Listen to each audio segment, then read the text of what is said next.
What's up, everybody? Welcome back to another episode of Greetings from the Garden State. We are here in my hometown again, Morristown, New Jersey, at Glenbrook Brewery, a place that I probably spend way too much time at with Heath, Traver, and Darren Cregan.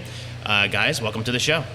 Thanks for having us. Yeah, thanks. Absolutely, absolutely. So you guys haven't been open, I think we were talking before, for the last 8 months, right? At the time of this recording, so it's November 15th today when we're recording.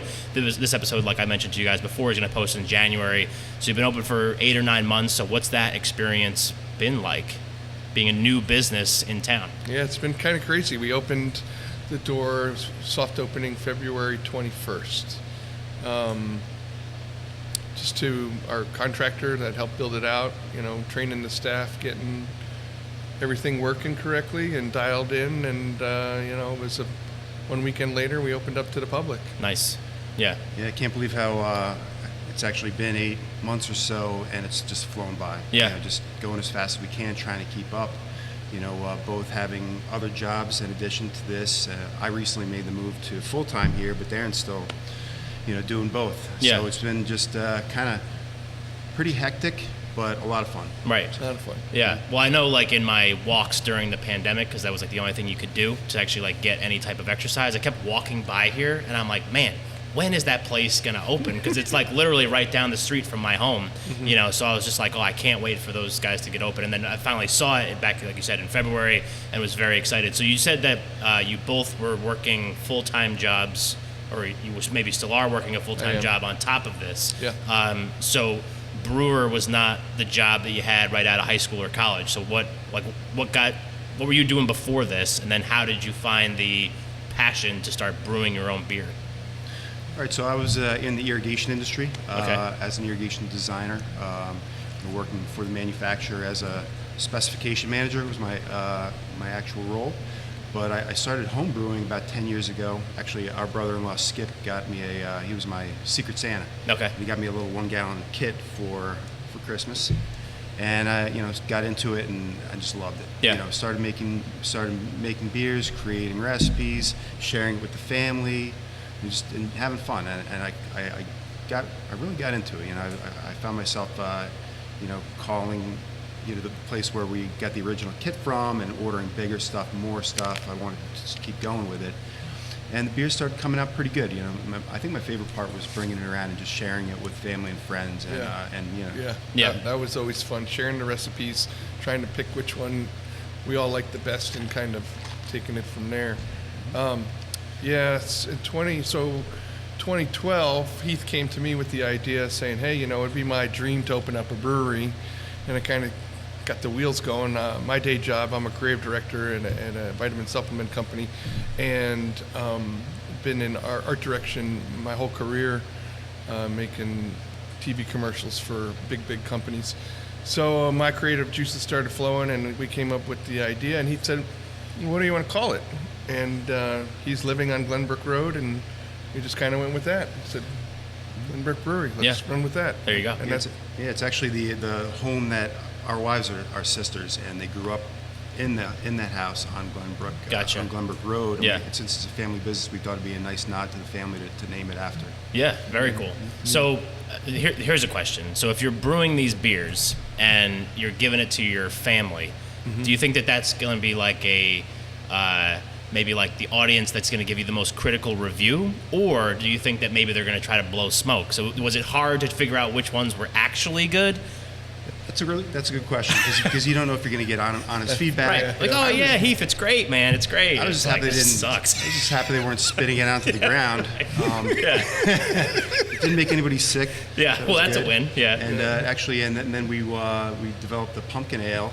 We put together 5 different pumpkin recipes, and then we tried them together and decided, okay, this is the one. And then we submitted it to the Morristown Mash, which is a local homebrew competition in Morristown, and it actually won. Second place. It won a silver. So then it was like, well, wait a minute. I mean, maybe there's something here. Yeah. Maybe the beer is actually good, and not beyond just what we think might be a good beer. Right. Yeah. So that kind of gave us, created some momentum for us. Yeah. Right. And that silver medal was in 2015. Wow. Right. So it's been a long road. 3 years after he started home brewing. taking it to family and friends, and family parties, christenings, whip out a bunch of cases and get honest feedback from not only our family but our friends. Of course, yeah. Some of them are more honest, and candid. But you need those people, right? You need those people. I think that criticism is way more valuable than somebody just saying they like the beer. Yeah, right, exactly. Because if you're going to build your whole business on the fact that people are blowing smoke up your butt, that's not necessarily the best business plan. As not a business owner, but I would imagine that's not. But I will say the pumpkin beer is my favorite, and it's like not even close. Like when I come down here, it's like that's the one that I get. It's either that. Sometimes it's like getting a little too heavy after maybe like 5, 6, 7, 8, 9. Maybe we'll go Kolsch a little bit with the Kolsch, but yeah, no, I think the stuff here is tremendous. So talk to me about like all these different things. Like so in the YouTube version of this show, people could see in the background these are like your serving pots. Yes, pots? Serving tanks. Tanks. I knew I was going to get it wrong. Classified as it's called a bright tank, BRITE tank. And we actually serve directly out of these, so these pour directly to the taps. So they're classified as serving tanks as well. Behind me, those are fermentation vessels. Okay. That is where the beer is going to sit and ferment, where the yeast is going to be taking the sugars that are existing in the wort and over time converting it into the sugars into alcohol.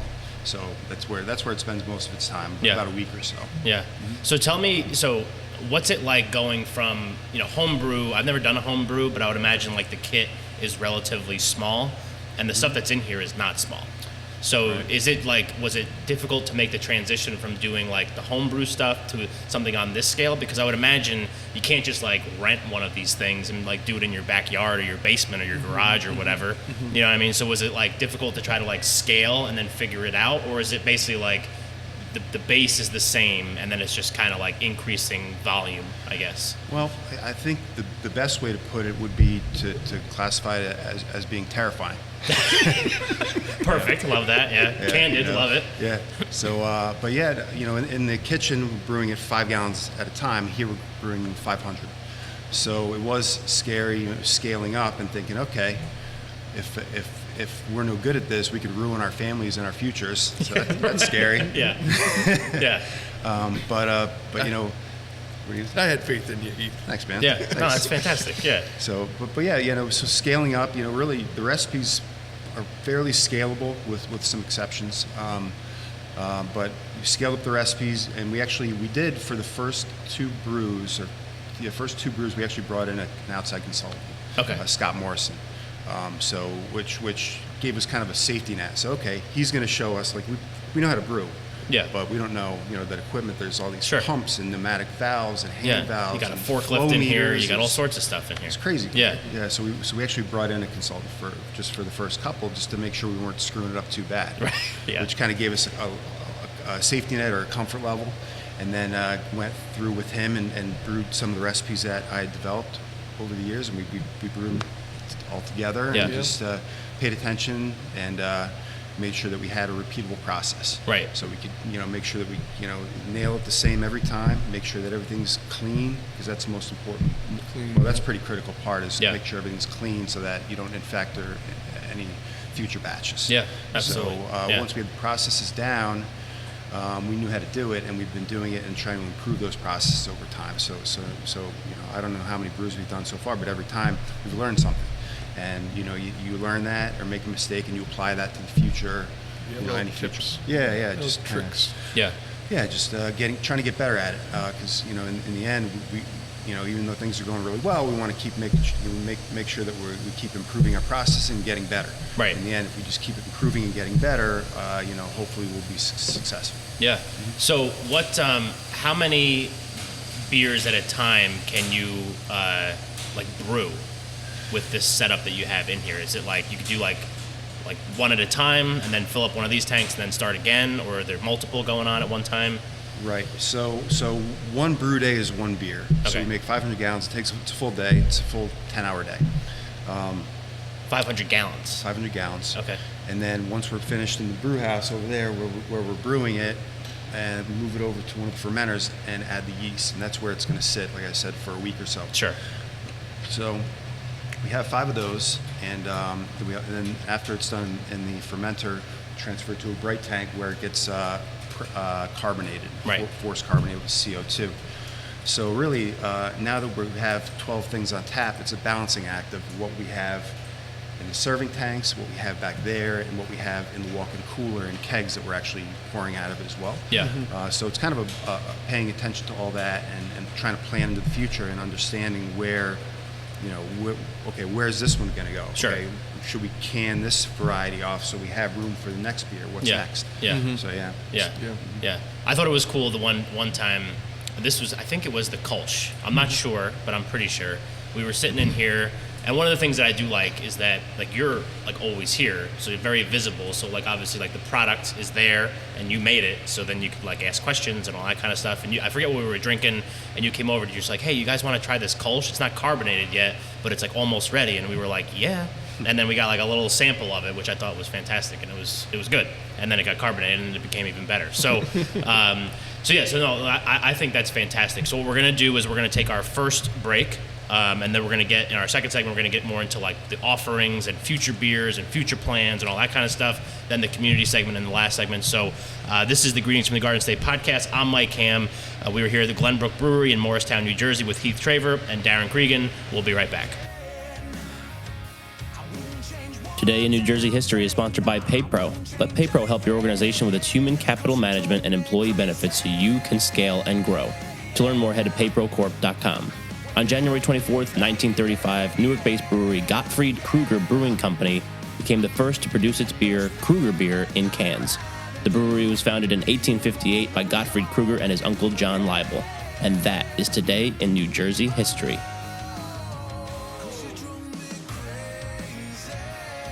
All right, we're back. This is the Greetings from the Garden State podcast. I'm Mike Ham. We're here at Glenbrook Brewery in Morristown, New Jersey with Heath Traver and Darren Cregan. So, guys, in the first segment, we talked a lot about the background. We got like a little quick and dirty lesson on how stuff is brewed and kind of what the process is.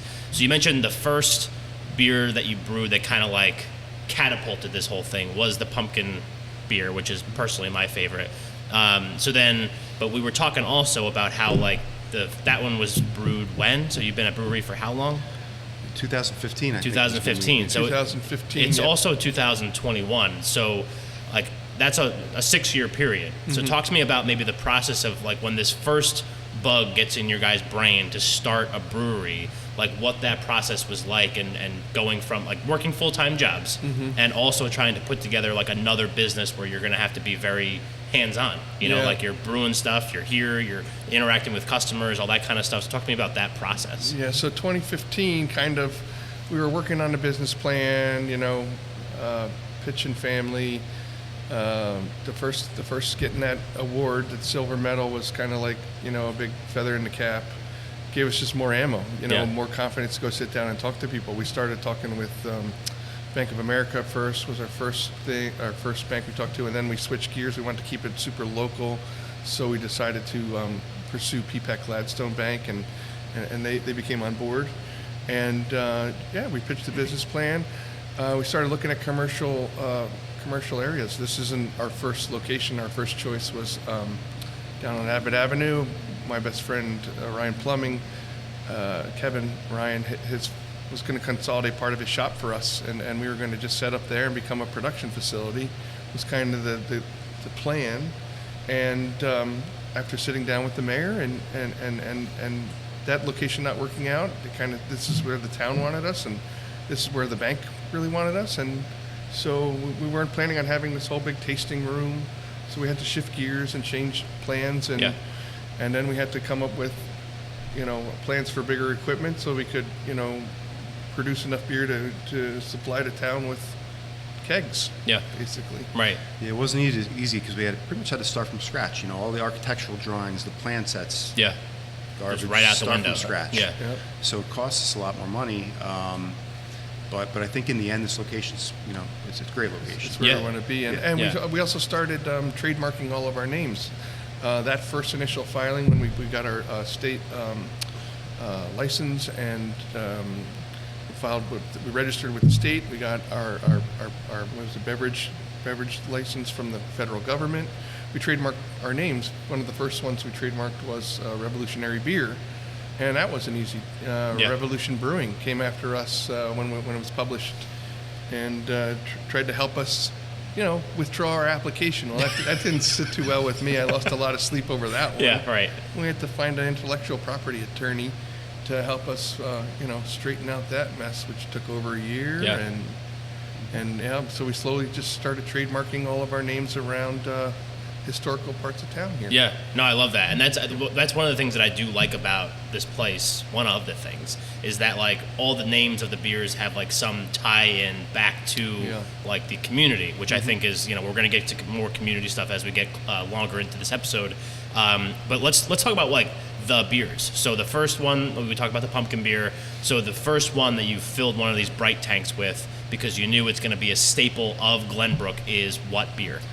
So the first one was Colonial Ale. We wanted to make a standard American ale. Everybody's out there making these crazy high gravity, big beers. But we understand that if you have one of those, you're probably going to have one, maybe two. Yeah. Colonial Ale, we want it to be our cornerstone beer. Come, you sit down, you have multiple, enjoy yourself, hang out. Yeah.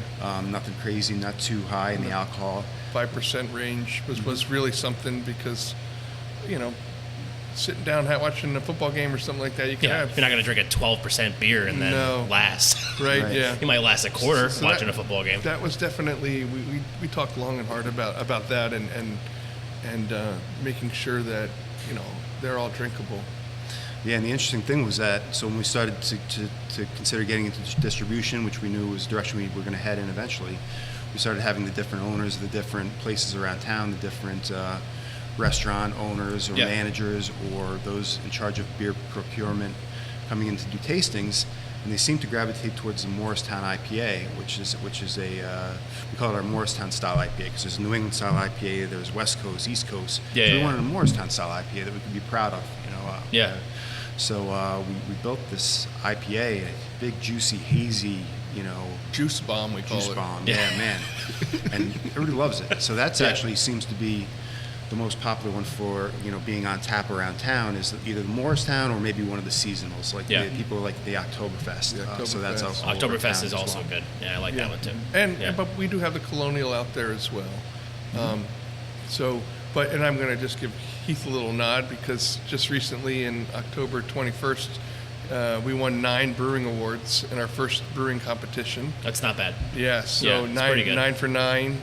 It was 100 international competition called the Brewski Awards, and it was over 100 breweries participated, and over 450 styles of beers, and we walked away with a platinum for the Kolsch. Morristown IPA was a gold. The Porter got a silver, and so did our Lewis Morris Exploration Ale. Nice. Got another silver, and then 5 bronzes. So. Not too shabby at all for our first brewery competition. Yeah, absolutely. It's nice to have some validation.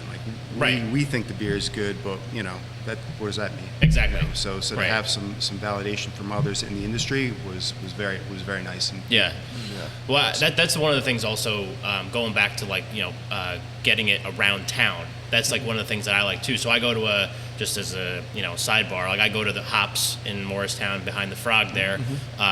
Every couple weeks for a networking group that I'm a part of, and then I started seeing Glenbrook on the board, and I'm like, oh, I'll have a Glenbrook, or whatever. I think that was the Morristown one there.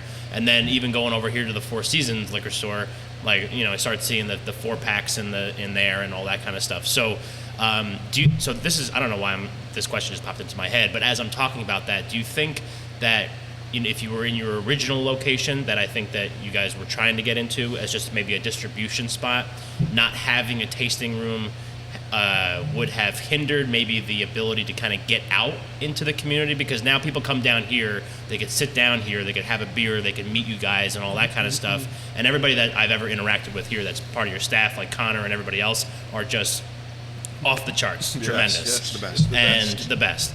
And I think that that's something that I think adds in to the popularity of Glenbrook and all the stuff that you guys are doing. So do you think that has been an important part of the lifespan of the business? Yeah, 100%. I mean, we got lucky with Connor and our staff.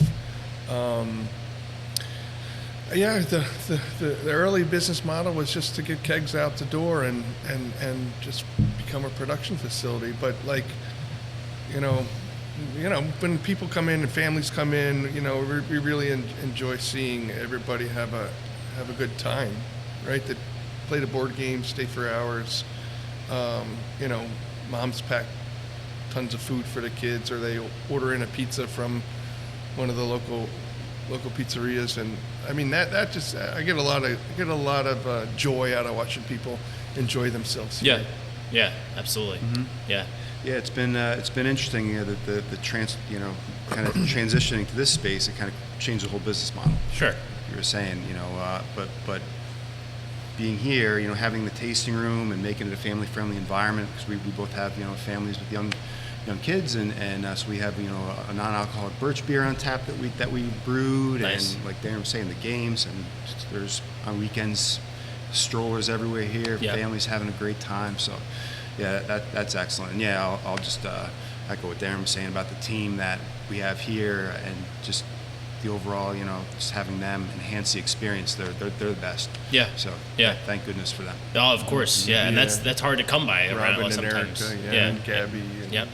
Right. We don't want to leave anybody out, of course. Beth, Famous we Beth. love Beth. So, and then also from the award side, like, is it easy to kind of maybe hang your hat on the fact that you have some great beers here, or does that kind of maybe excite you to try new things to maybe win different awards? And maybe what are some things that when this episode posts in January, like maybe what are some offerings that maybe that people can expect when they come down here? Okay. So yeah, we're very excited about the awards, and it kind of gives us a little bit of validation and Hang some hardware on the wall. Exactly. And right. Less insecurity about the end product.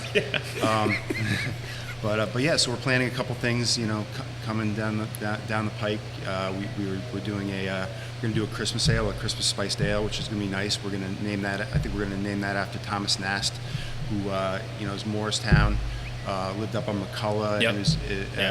and developed what we consider as the modern image of Santa Claus. So we thought that'd be a fun nod to Morristown and one of its most famous residents. And then we want to do a winter wheat beer as well that we're going to launch over the winter. So those, once this podcast posts, those both should be available. Hoping the Christmas is still available. Right. So one of the other things we did was we invested in a pilot system. So all the beers that we have on tap now, Heath's made in the kitchen, in his kitchen, in his garage. Over the years, so we're fairly comfortable with those. But the one barrel system is more of a pilot system. It's more of an experimental kitchen kind of thing. So we make it a one barrel at a time versus 15 barrel system. So and we have a lot of young team members that are enthusiastic about home brewing too. So we're going to give them the wheel and let them try some stuff, and then we'll have limited releases. Yeah, that's cool. Of these special beers, and and then the porter, silver medal winner.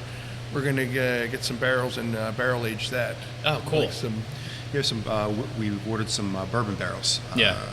Knob Creek and Basil Hayden, actually. Nice. We got 2 barrels from each, which are about 53 gallons barrels 55. each, so 4 of them. Yeah. We're going to start aging the porter in those, and then releasing them at certain time points, like 3 months, 6 months, 1 year. Yeah. Just seeing what happens. Have some fun with it. Yeah, as a Knob Creek and a Basil Hayden drinker and a Glenbrook drinker, I'm excited about that. That's so, great. So I mean, those are maybe some of the future plans for the actual offerings here, but maybe even looking down the road even further. I know you guys have only been open for 8 or 9 months here in this spot.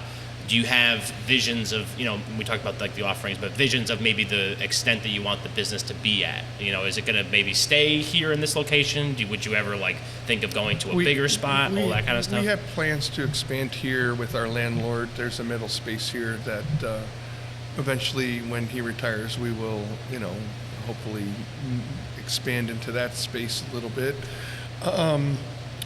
Our seltzer, we didn't talk about the seltzer, but our seltzer, we've made 3 flavors so far. We started off with a mango flavor, and then we had a kiwi strawberry. Currently we have a blackberry. seltzer on tap, and we want to get ready to can some of those for the summer. We have other flavors we want to try, so that we can see it on a golf course or out when you're out at the lake or whatever. When you talk about expansion, like we've ordered, like the tanks we have for fermenters are 500-gallon fermenters. We just ordered 2 more that are actually 1,000 gallons, so twice the size of these. Okay. And just to make sure we have enough in the tanks for distribution. Yeah. So, once we get out and we're on tap somewhere, we need to make sure that we don't run out. Yeah. So we can make sure the establishment has what they need. Right. So we're expanding internally as much as we can, but I could see down the road we need to possibly open another production facility if things go really well. Yeah. Right now, I think we're so busy. I don't know. Right. Coming up for air. Exactly. Well, I love that. Yeah, and I'm excited about all of the new offerings and maybe and future plans and all that kind of stuff. So what we're going to do is we're going to take our second break, our last break of this episode. So this is the Greetings from the Garden State podcast. I'm Mike Ham. We're here at Glenbrook Brewery in Morristown, New Jersey with Heath, Traver, and Darren Cregan. We'll be right back. It is time for New Jersey Fun Fact of the Day. Did you know the Lambert Castle Museum in Paterson has a spoon exhibit with over 5,400 spoons from every state and almost every country in the world? And that is your New Jersey Fun Fact of the Day. All right, we're back for our last segment of this episode of Greetings from the Garden State. I'm Mike Ham. We're here at Glenbrook Brewery in Morristown, New Jersey with Heath, Traver, and Darren Cregan. So we've gone through the background of the business. We've gone through your guys' background. We've gone through the offerings that you guys have. We've gone through maybe future offerings that people can come to expect from here. We talked about a lot of stuff over the course of this episode. So what we normally like to do for the last segment is go in and talk about the community side, because this is a New Jersey focused podcast. So all the stuff that you guys do with the community and all that. And I know there's a lot that we need to get to, but one of the things that I think is cool is that, when you have a place like this, especially like a local business, I feel like one of the really powerful things is having like a loyal community. So people that come in here to buy 4-packs, to sit and drink with their families on the weekends like we were talking about. So talk to me about how important that was from the get-go to make sure that you established yourself with a good relationship with the community, and that way you made sure that you have people coming back as a relatively new business in the area. Yeah. So one of our first people we reached out to was the Morristown High School to support the kids there. We talked to the art teacher and the shop teacher about giving them projects, painting a mural, maybe making some flight handles, letting them be creative. And we supply all the materials that they would need to be creative. That's cool. So that was one of the first meetings we had, and then that was last spring during COVID. They were all being homeschooled. Now that they're back in school, one of the first things we did was we sponsored the football boosters club program, bought ad space in there for the home games. Just recently, we did the theater department. We sponsored, right? Harvey. They have Harvey coming up. Okay. Their play musical. So we sponsored them. And then we just had a meeting. We're going to get involved with the Moore's Educational Foundation. They do a big show at the MPAC, an audition kind of thing. I think it's like America's Got Talent kind of production. That's cool. And then sponsor the show, which will be in February. Live show of local residents doing their thing, singing and dancing. Yeah, they're great. The Educational Foundation, I remember they do a lot as far as supporting the school district. I remember a couple years back they donated a 3D printer to my daughter's middle school, the borough school in Morris Plains, which was a big deal. Yeah. So they do a lot of great things, and we're happy to be supporting them. Them. And then we love giving back to the local restaurant. You walk in here, and we encourage people to order something, and they'll deliver it, or pack a picnic. So many great places right around here in this area. for Godfather's sure. across the street. They'll get a pizza here in 10, 15 minutes, and try to partner up with as many places as possible, because it's mutually beneficial. Exactly. It's good for us to be here for them, and vice versa. So it's been great. We're still new, but we're trying to make sure that we're a part of the community. And then even when we had a a line in the waiting room. We just went down to the tavern and spoke to the gals at the tavern and said, hey, do you mind if we send people down here? If they're waiting to sit down, and they'll, no, we love it, we love it. So, we always just send people. Sorry, we'll call you. We'll call you. But now that things are better, we haven't had that problem in a while. Yeah. So, No, that's awesome, and I think that that's super important. And obviously, like you said, I mean, it's mutually beneficial. So I would imagine it would be pretty well received by a lot of businesses around here that don't sell alcohol, but can, just works out something with you guys, which I think is great, and probably why they wanted you here as opposed to some other parts of Morristown. But also, one of the things I think is cool is that you mentioned earlier that you have the board games in here so people can come in and play board games, but now you started doing like trivia stuff. You started having live music in here. There's a lot of stuff. You mentioned the Oktoberfest party, so there's a lot of things going on to try to like make it more than just obviously like you come in, you have a beer, and you leave. So talk to me about maybe some of those kinds of things that you guys do to hopefully get people interested in coming down and checking them out. Well, being family friendly is really high on our list. We mentioned that, but we have trivia every Wednesday, live music Thursday. We're going to be shifting live music to Saturdays. We do 2 bands usually, one in the afternoon and one in the evening. All local musicians. One of the other big things that we're going to be launching soon is we've partnered with a company called For the Parks. It's a national T-shirt making company. Okay. And we had an illustrator draw us a picture of George Washington. We call him Groovy George, and he's got big Kango sunglasses on. Yeah. And has a reflection of the Glenbrook in the glasses. Very cool. And they're making our T-shirts for us and the sweatshirts, and with every purchase, 4% of that goes back into the national park system. Oh, cool. And including, hopefully, Morristown, which is a national historical park, and all the parks that, Jockey Hollow and all those, and Fort Nonsense, and all the ones that we've been basing our model off of. I love that. Giving back to the park. Yeah. It's huge. Yeah, it's very cool. And then also, I know that you had mentioned before we even started recording, just so I made sure that I didn't forget anything, you're doing Toys for Tots stuff now, you're doing a food drive now. So talk to me maybe about some of those kinds of things. And what I'll get to my next question after you guys talk about that. So you go first, and then, because I just have so many things that I want to talk about all at once, but we have to do one at a time. That's how this show works. So talk to me about those things, and then we'll kind of progress from there. Yeah, so many things. So Wednesdays, which are a trivia night, and shout out Best Men Trivia. Our friends started doing that here. We were their first client. Now they have 4 clients. Four clients. And there's a reason for that, because they're outstanding. Yeah. But anyway, so with them, we started doing a food drive, working towards Thanksgiving, which we will be donating to the Interfaith Food Pantry. So we wanted to do that with them. So we've been collecting food. So great. I know by the time this posts, it'll be too late for that. But in the future, we're going to be collecting for the Interfaith Food Pantry and other organizations. We're also, in anticipation of the holiday season, we're doing a Toys for Tots drive.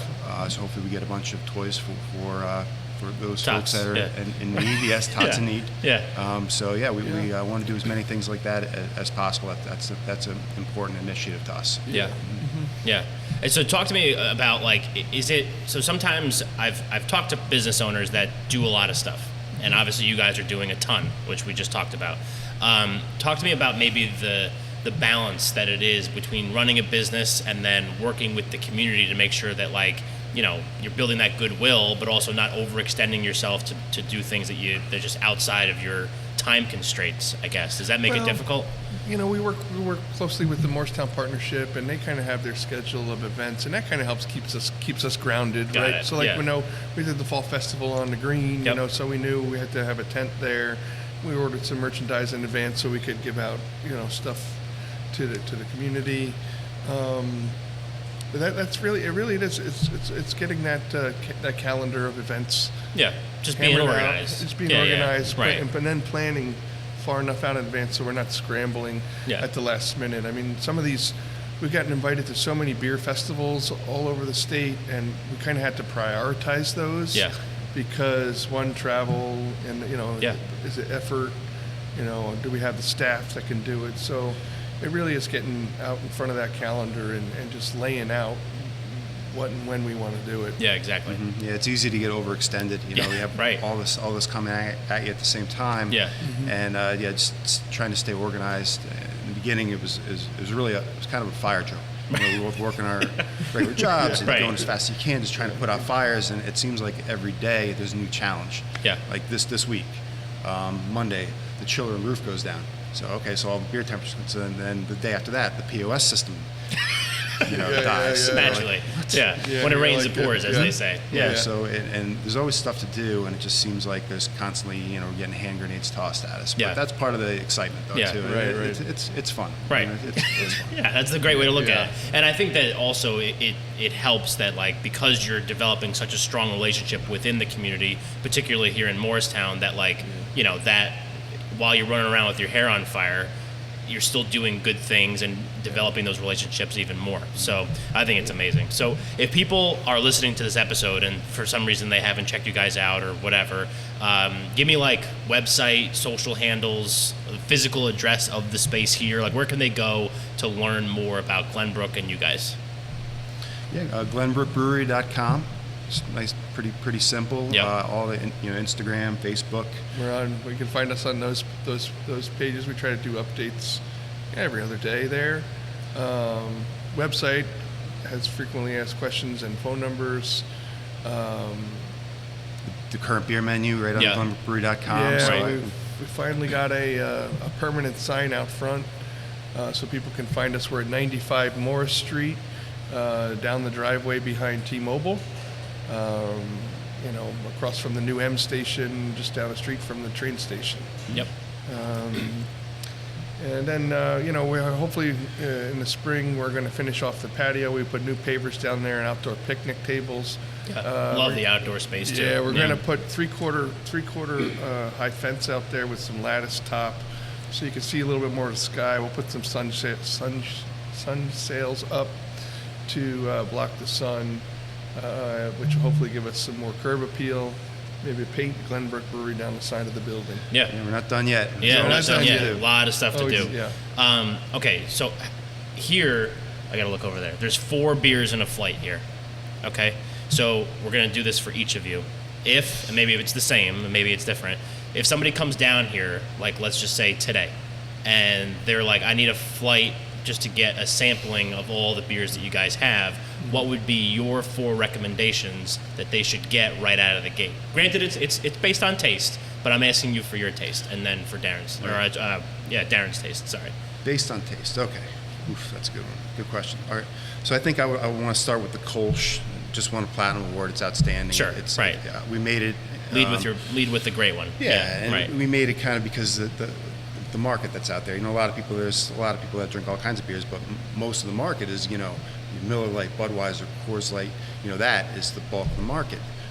So we wanted to make a beer that satisfies that market, but also keeps the integrity of a craft beer. Yeah. So we developed the Kolsch intentionally to fill that need.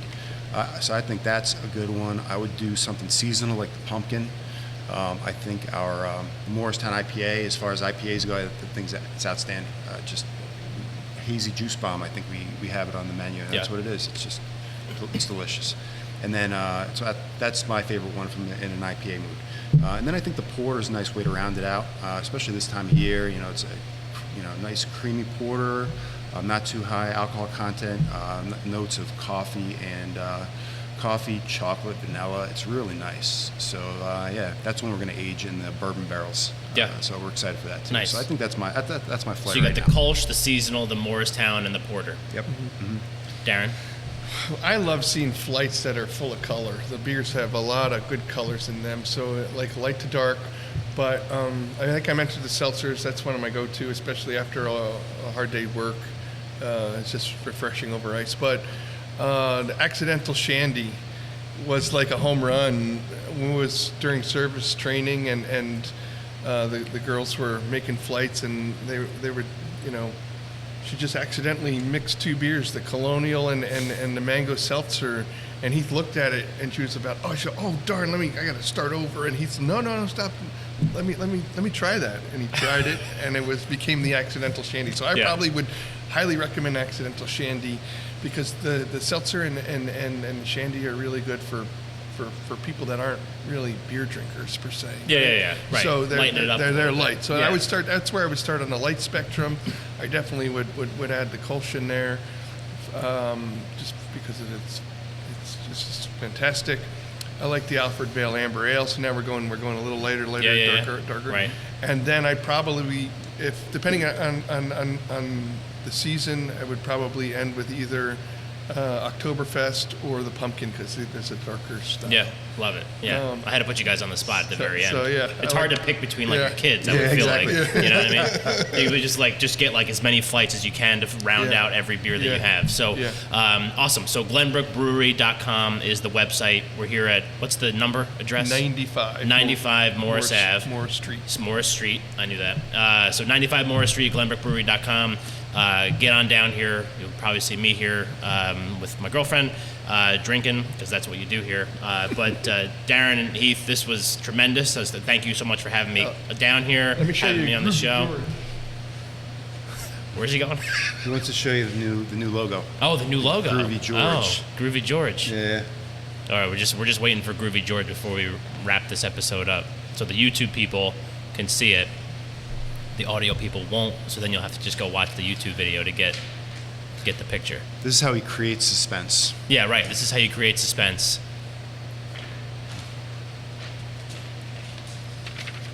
Ooh, I love that. It's like on like the dollar bill kind of background there. Yeah, I love that. There you go. YouTube version just got a sneak peek. So when is this coming out? This will be out by the time this episode posts in January? T-shirts, long sleeve T-shirts, hoodies, magnets, koozies. Yeah, I'm a sucker for merch. I love it. All benefiting the parks. Love it. Awesome. All right. Well, that's good. I'm definitely going to get one of those myself. Awesome. So, guys, again, thank you. Thank you for the sneak peek. Thank you for everything.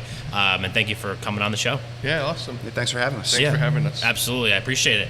And everybody else, thank you for listening. I'll put those email addresses, websites, social handles in the show notes, along with greetingsfromthegardenstate.com if you want to reach out, learn more about the show, learn more about upcoming guests that we have on the show. Would love to hear from all of you. Thank you for listening, and we will catch you next time.